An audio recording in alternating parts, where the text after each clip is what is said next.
So now we consider the potential impact of parasite life histories on their virulence evolution. So parasites have certain characteristics that can affect the utility of lesser or greater virulence in terms of transmission potential. And this is, for example, parasites that require direct contact for transmission tend to display lower virulence because their host vector typically is more effective if ambulatory. Sexually transmitted diseases additionally require sexual functionality and desire, so hence tend to display low virulence, at least in the short term. Sexual transmission is a special kind of direct contact transmission.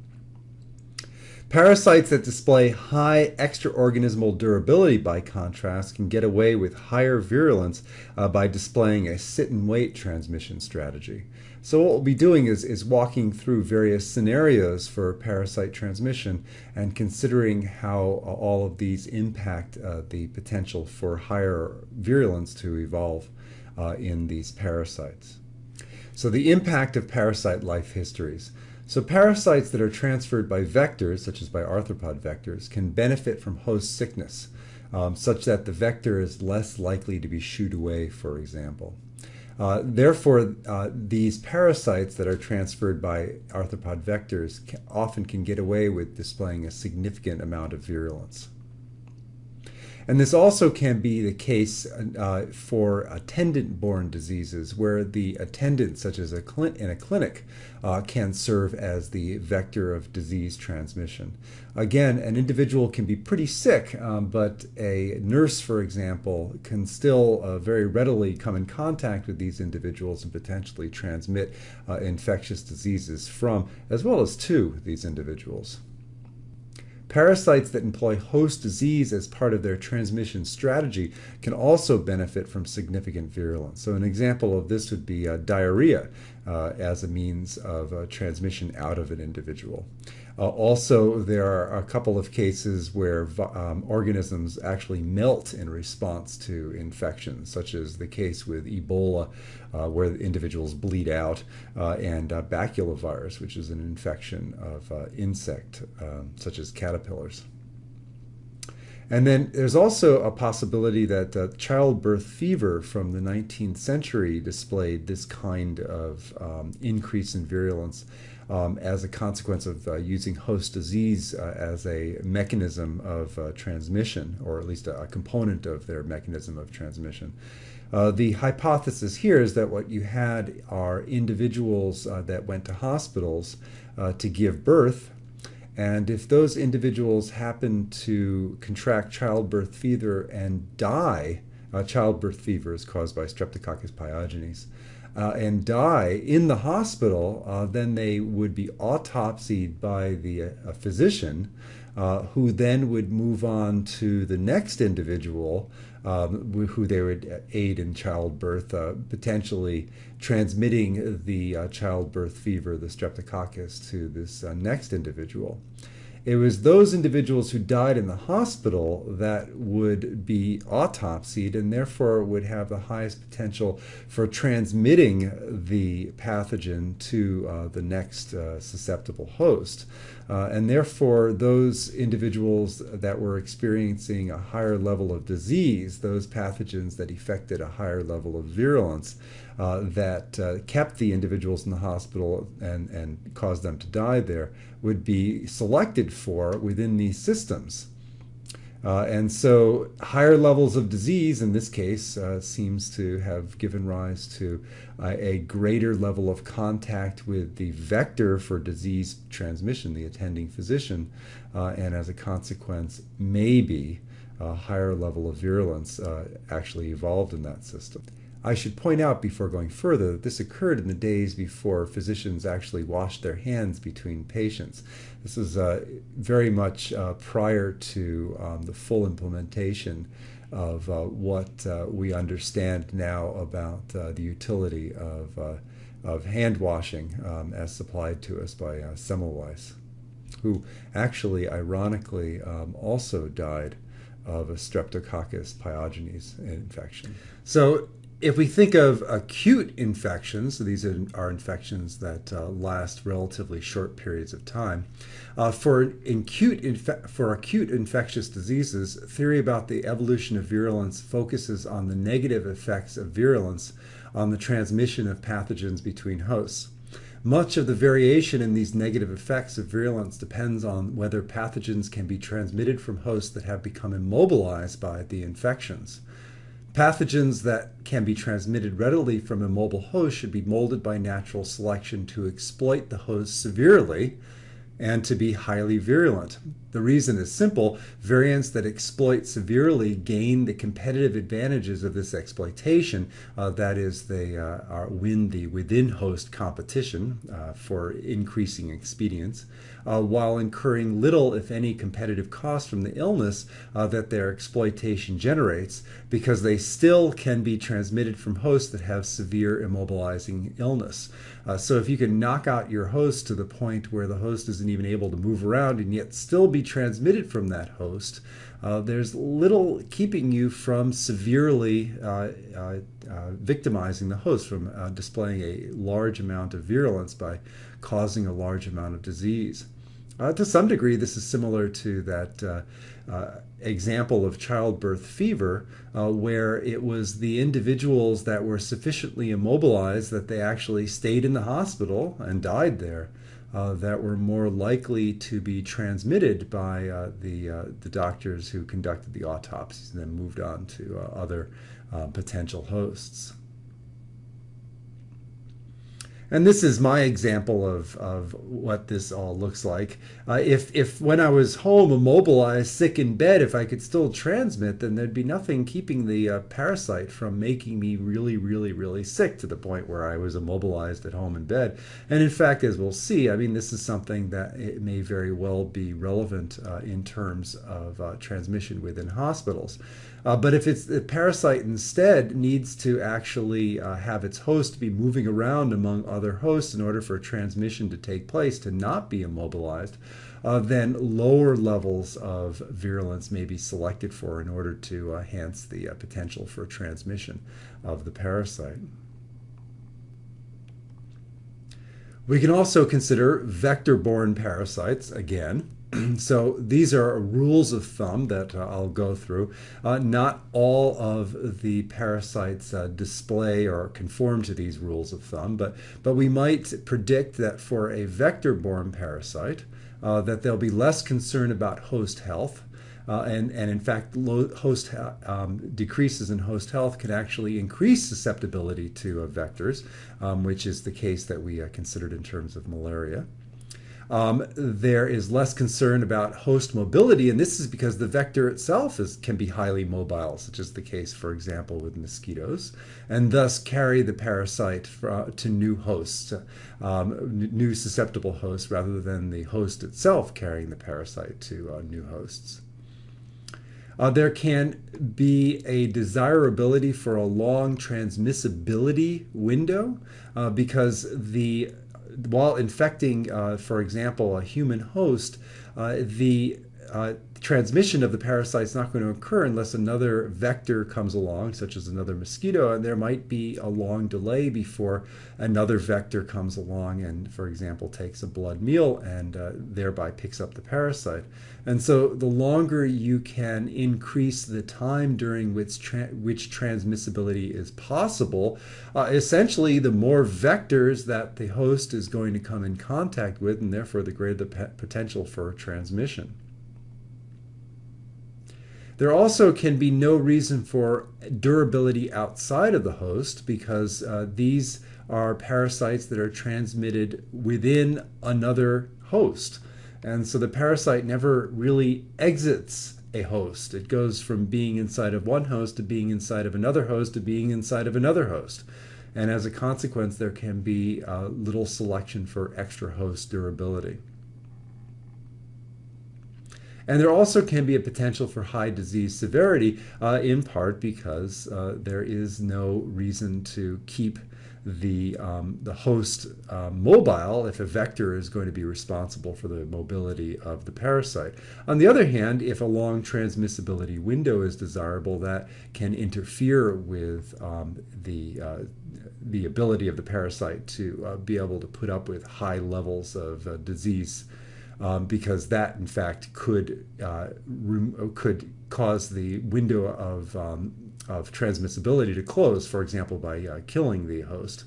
So not all of these apply to all possible vector-borne parasites, but a vector-borne parasite certainly can cause a great deal of disease if indeed it is the parasite that is being transmitted by a vector that really can pick up the parasite regardless of the level of disease that is displayed by the host. So virulence does not necessarily interfere with transmissibility in the case of vector-borne parasites, so long as it does not affect susceptibility to vectors. And in fact, high levels of disease can even potentially increase the potential for susceptibility to vectors. Although, as noted, there also is a desirability of a long transmissibility window, and high levels of disease potentially could interfere with that.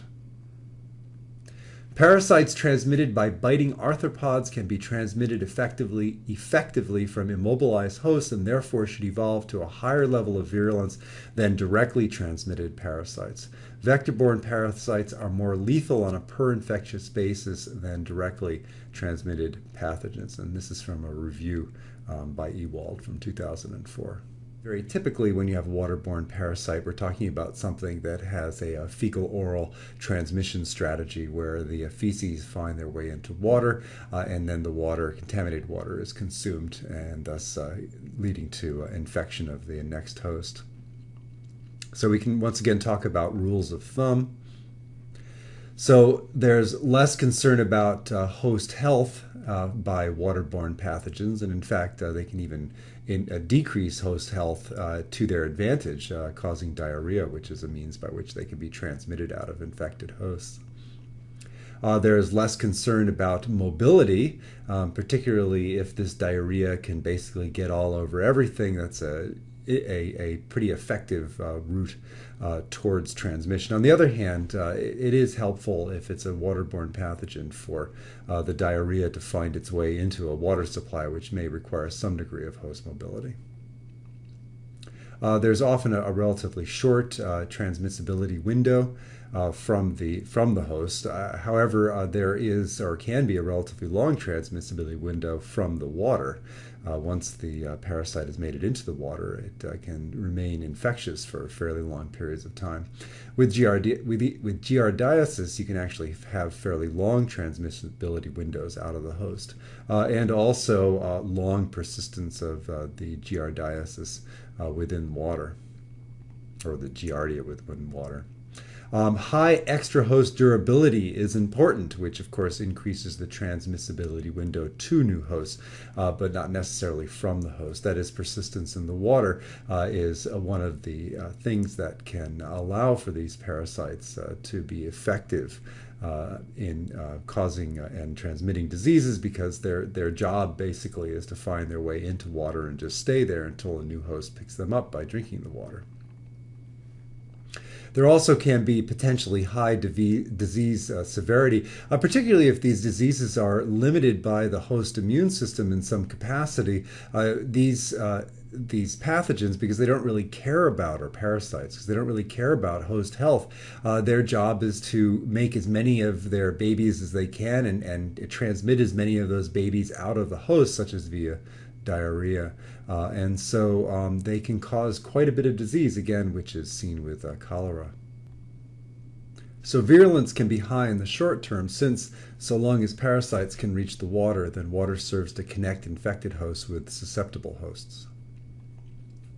The lethality of diarrheal bacteria is correlated positively with the extent to which they are waterborne.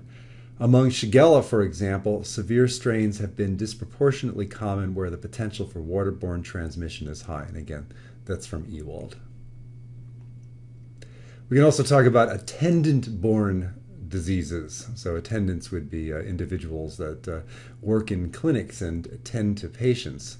So like vector-borne and waterborne pathogens, pathogens acquired while in the hospital can be transmitted from immobile hosts.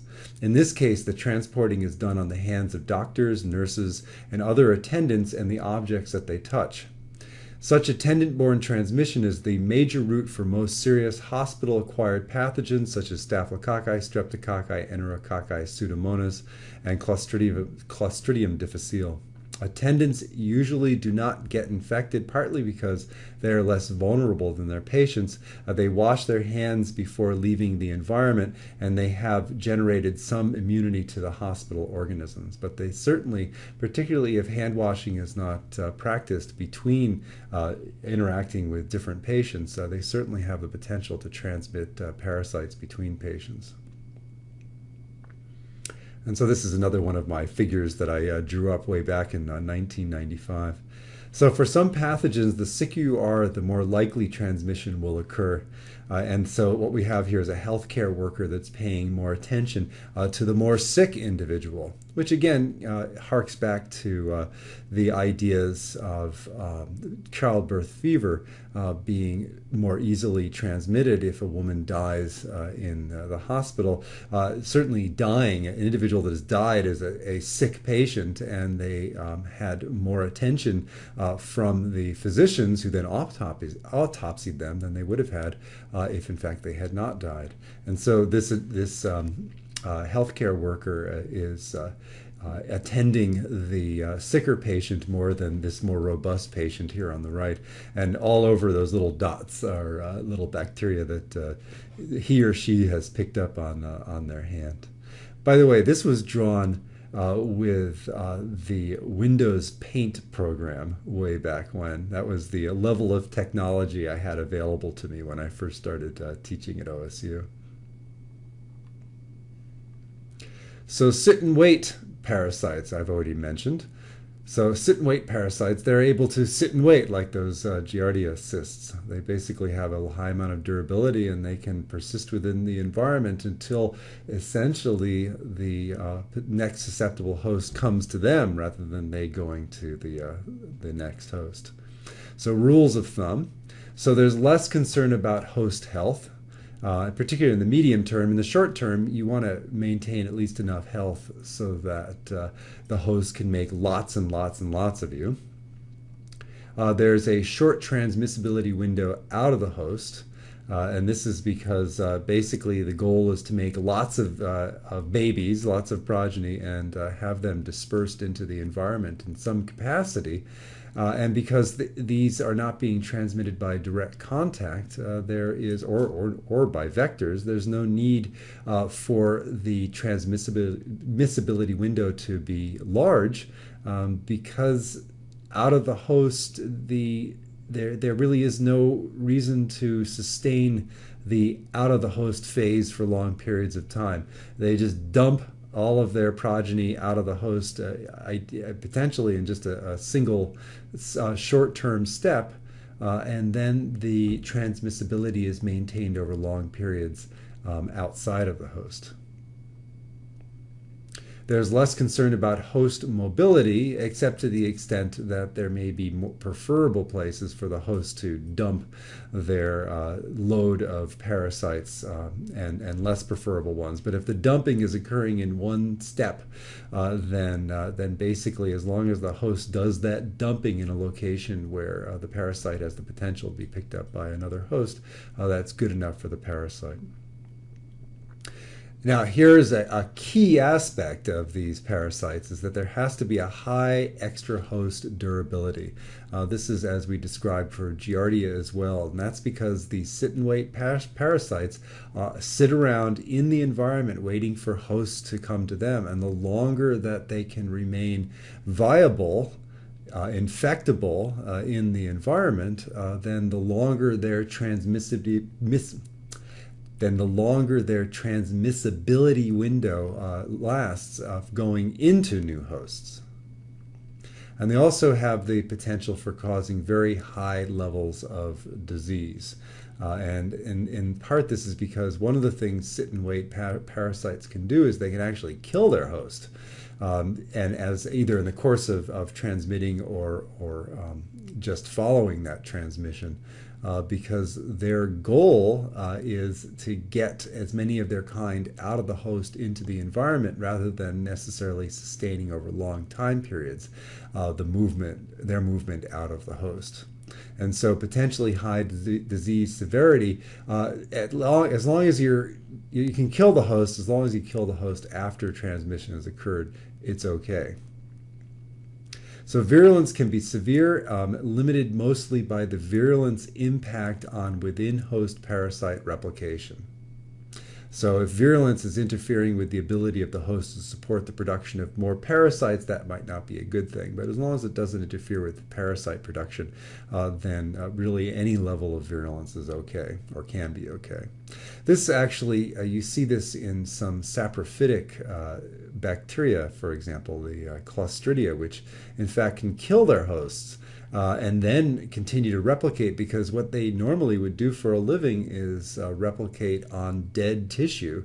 And so it doesn't matter at all if the host is killed, because their job is to simply to replicate on the dead tissue that's created often by their own actions, and then to produce spores, endospores, which can last for long periods in the environment, allowing for new hosts to come to them. So these sit-and-wait parasites can be transmitted from very ill people, relying on the mobility of susceptible rather than infected people. The high durability of smallpox, Mycobacterium tuberculosis, and Corynebacterium diphtheriae in the external environment helps to explain why these pathogens have been scourges throughout history. The agent of plague, Yersinia pestis, also can be transmitted as a durable pathogen by the respiratory route. So there's not a whole lot of incentive for sit-and-wait pathogens to keep their hosts healthy, and as a consequence, there is a tendency for these sit-and-wait pathogens to be really severe in the amount of disease they cause. And then there are sexually transmitted diseases. So rules of thumb. There is an important need on the part of sexually transmitted parasites to maintain host health, because if you aren't healthy, you're not having sex. There's also an importance to maintain host mobility, because if you can't move, you're probably not having sex. There's also a long transmissibility.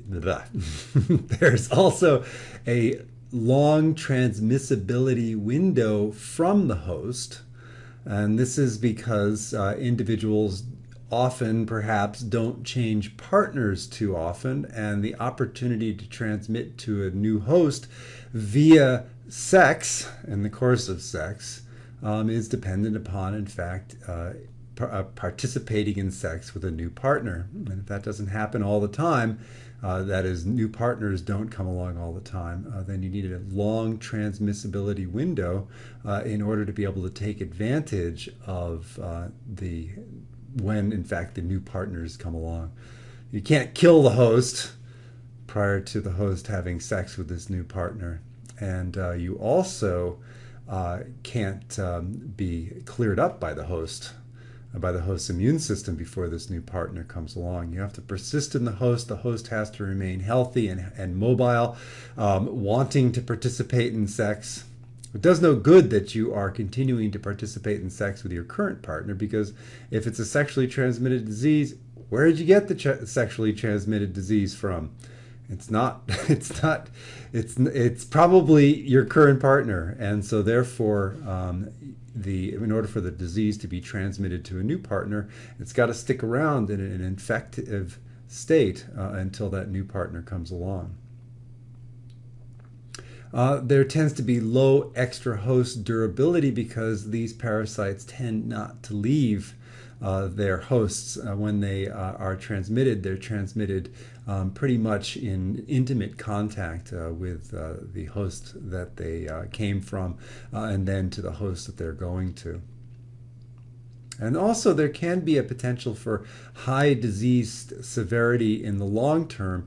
And this can come about because these parasites have to maintain themselves in the host that they're infecting for such long periods of time.